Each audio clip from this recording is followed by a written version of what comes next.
Oke, assalamualaikum warahmatullahi wabarakatuh. Ketemu lagi di channel pertanian dan teknologi pertanian. Dan pada video kali ini kita akan mereview tentang berbagai macam pupuk kimia. Di sini sudah ada beberapa macam pupuk kimia di depan kita ya.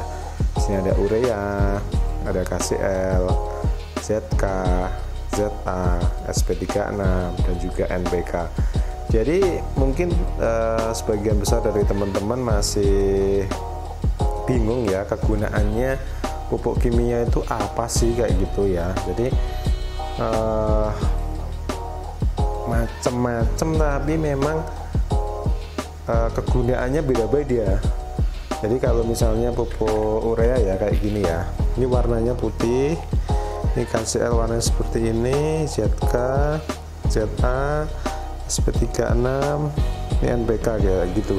Dari segi warnanya pun sudah berbeda-beda ya guys ya. Jadi mungkin teman-teman yang ingin mendapatkan informasi apa sih kegunaannya, untuk apa sih, kandungannya apa sih. Jadi teman-teman sekarang berada di video yang tepat. Jadi jangan di skip supaya nggak gagal paham, supaya nanti nggak salah pupuknya juga kayak gitu ya. Oke, kita mulai dari yang NPK atau Ponska ya. Ini NPK Ponska ini biasanya pupuknya pupuk subsidi ya guys ya. Ini warnanya seperti ini, dan mungkin teman-teman bingung kok ada ya Ponska yang warnanya agak gelap kayak gitu. Memang ada, jadi macam-macam, ada yang NPK 1515, ada yang 1616 kayak gitu. Jadi khusus yang kita review ini adalah NPK yang Ponska kayak gitu. Oke, untuk spesifikasinya sendiri ini ada N. NPK ini adalah N nya adalah nitrogen, P nya itu adalah fosfat, K-nya adalah kalium kayak gitu ya. Kebetulan untuk NPK jenis ini kandungannya adalah 15-15-15 atau 15% nitrogen, 15% kalium dan 15% fosfat kayak gitu. Dan sebenarnya ada lagi sih satu kandungan yang tidak tertulis di sini untuk kandungan penyertanya. Itu ada sulfurnya ada 10% kayak gitu ya.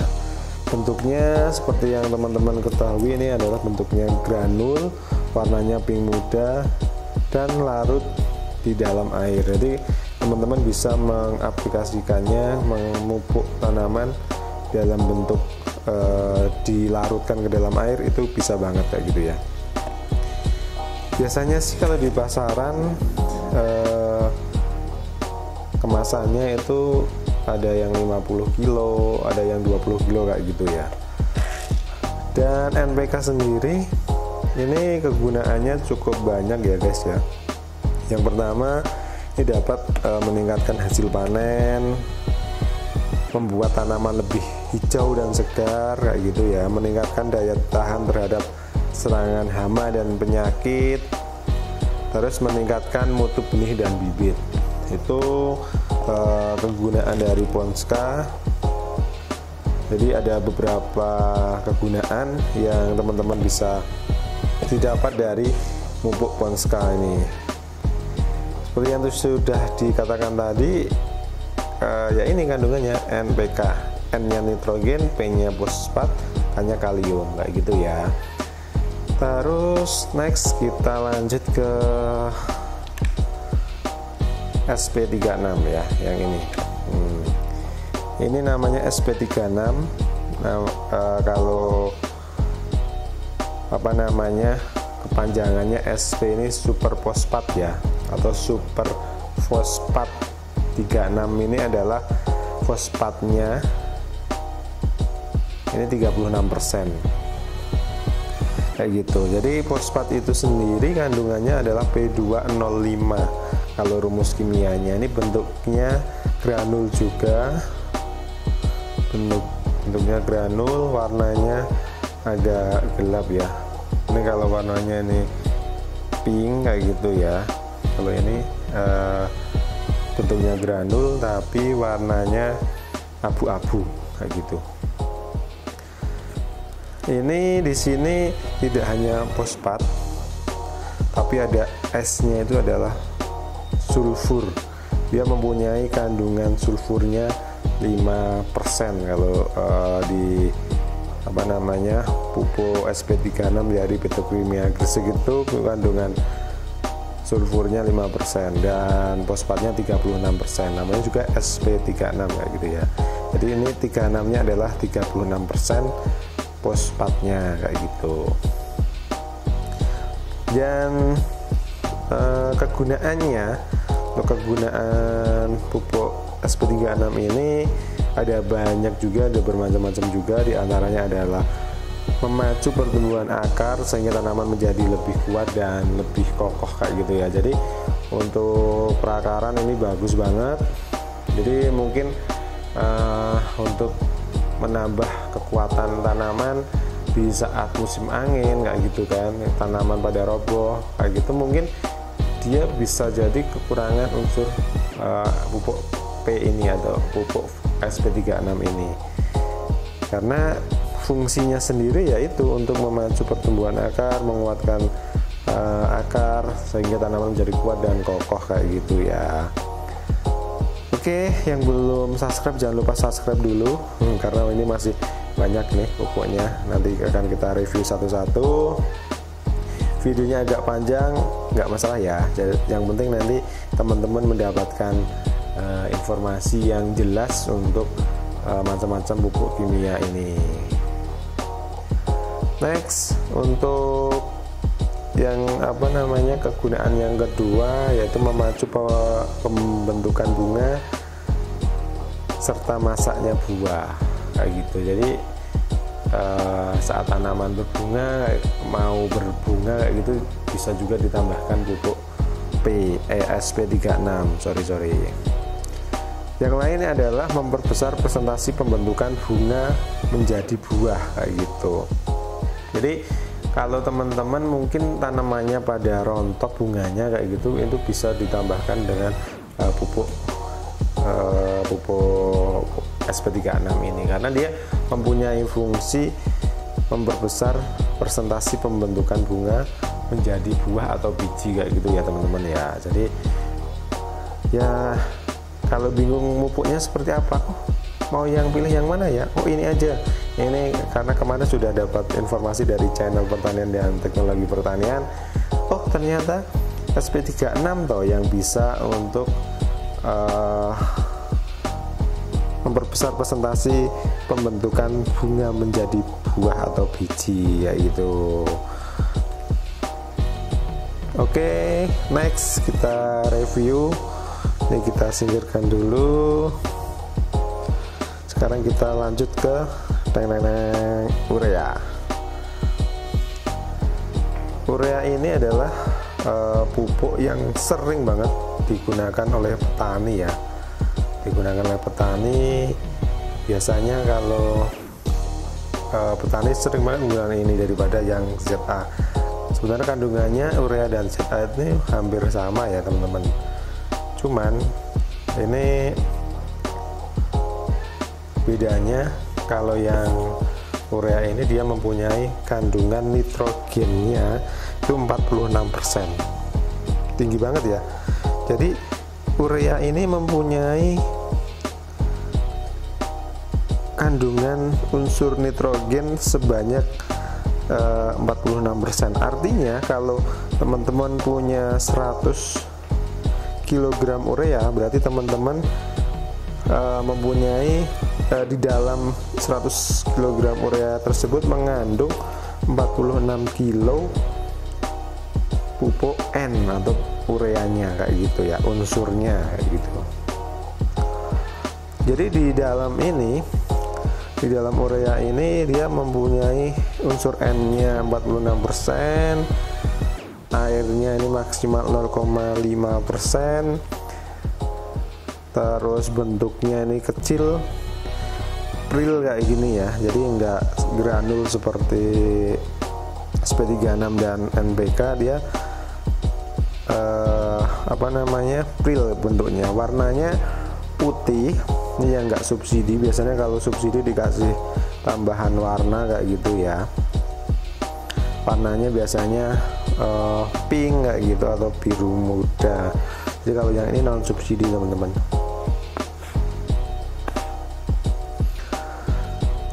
Ini sifatnya juga mudah banget larut ke dalam air. Jadi teman-teman bisa melarutkan dulu sebelum pemupukan. Jadi pupuknya dicairkan dulu, itu bisa banget kalau pupuk urea. Kegunaannya sendiri, dia bisa membuat bagian tanaman menjadi lebih hijau dan lebih seger kayak gitu ya. Terus dia juga bisa untuk mempercepat pertumbuhan tanaman. Jadi tanaman menjadi tinggi, jumlah cabangnya banyak, jumlah anakan banyak kayak gitu. Dia biasanya juga digunakan pada masa pertumbuhan suatu tanaman kayak gitu ya teman-teman ya. Yang ketiga, dia juga meningkatkan kandungan protein pada tanaman. Ini kegunaan dari pupuk urea. Kapan sih pengaplikasiannya? Biasanya di masa awal pertumbuhan. Kalau misalnya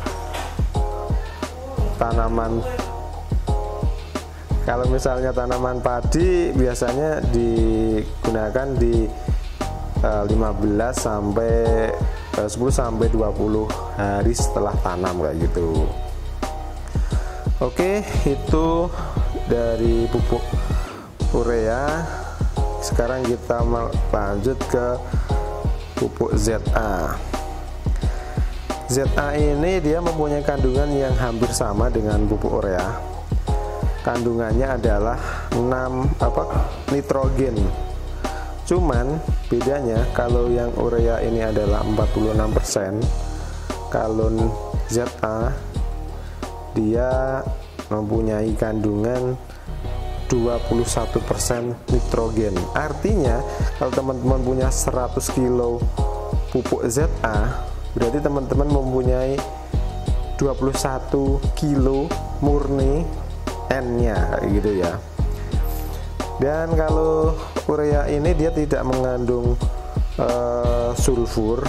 Kalau yang ZA dia mengandung sulfur. Sulfurnya sebesar 24% kayak gitu ya. Bentuknya biasanya kayak gini, putih.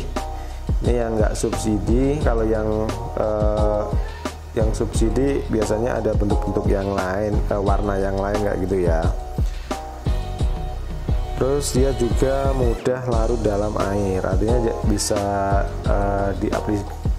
diaplikasikan ke tanaman dalam bentuk cair kayak gitu teman-teman. Dan kegunaannya sendiri, dia dapat meningkatkan hasilnya, atau kalau pada tebu dapat meningkatkan hasil tebu. Terus selanjutnya dia dapat meningkatkan kualitas hasil panen. Yang ketiga, tanaman lebih sehat dan tahan terhadap hama dan penyakit. Jadi itu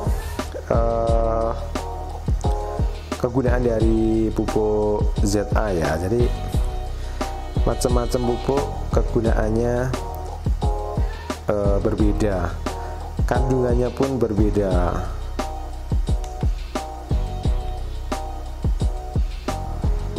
Oke, next kita lanjut ke pupuk selanjutnya. Ini pupuk KCL. Pupuk KCL ini warnanya merah, ada juga yang warnanya putih. Dia bentuknya kayak gini, serbuk.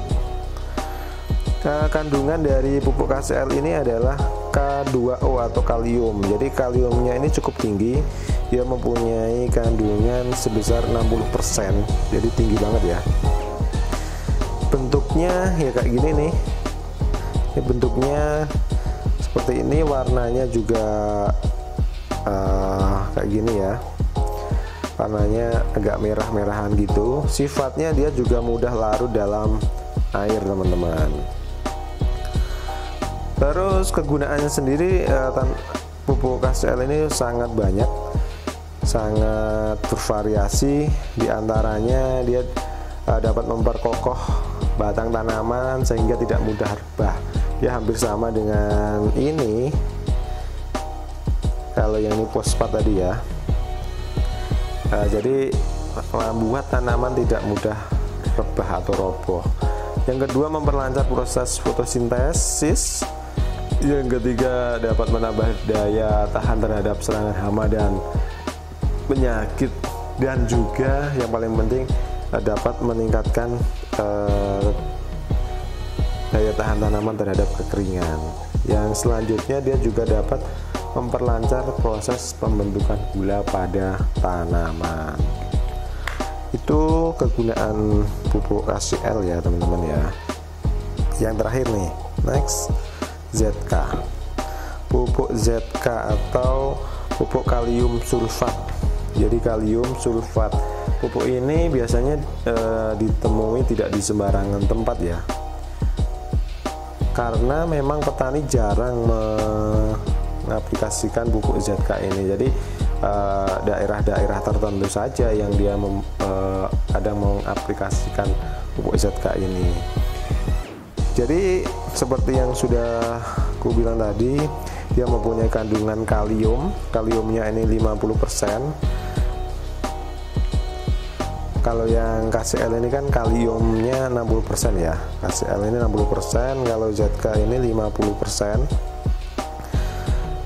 Sulfurnya, dia juga mempunyai kandungan sulfur sebesar 17% kayak gitu. Cukup tinggi untuk kalium dan sulfurnya. Jadi dia campuran dari dua pupuk ya gitu ya. Pupuk majemuk kalau di bahasa pertaniannya. Jadi ini pupuk majemuk kayak gitu, pupuk campuran lah. Bentuknya serbuk, warnanya biasanya putih. Yang sering ditemui di pasaran warnanya putih kayak gitu. Terus dia juga dapat larut di dalam air kayak gitu. Kegunaannya, dia dapat meningkatkan unsur hara pada tanaman, membuat tanaman lebih tegak dan kokoh karena dia mengandung kaliumnya ya. Seperti iklan-iklan di TV itu kan kalium gitu ya. Kalium ini dapat memperkuat tulang. Nah, ini hampir sama di tanaman kayak gitu ya. Dia dapat memperkuat kokoh tanamannya. Terus yang ketiga, dia juga dapat memperbaiki warna, aroma, rasa, dan mengurangi penyusutan selama penyimpanan. Ini penting buat tanaman yang akan digunakan pasca panennya kayak gitu ya. Yang selanjutnya, unsur hara kalium yang tidak mengandung Ci atau Cl sehingga cocok untuk tanaman seperti tembakau dan tanaman jeruk. Jadi ini untuk tabula pot jeruk itu cocok banget untuk ditambahkan sedikit ZK kayak gitu ya. Oke, mungkin itu review dari channel pertanian dan teknologi pertanian dari bermacam-macam pupuk yang kita sediakan di sini. Ada NPK, ada SP36, ZA, urea, ZK, KCl kayak gitu ya. Warnanya bermacam-macam, kegunaan juga bermacam-macam, kandungannya apalagi itu juga bermacam-macam.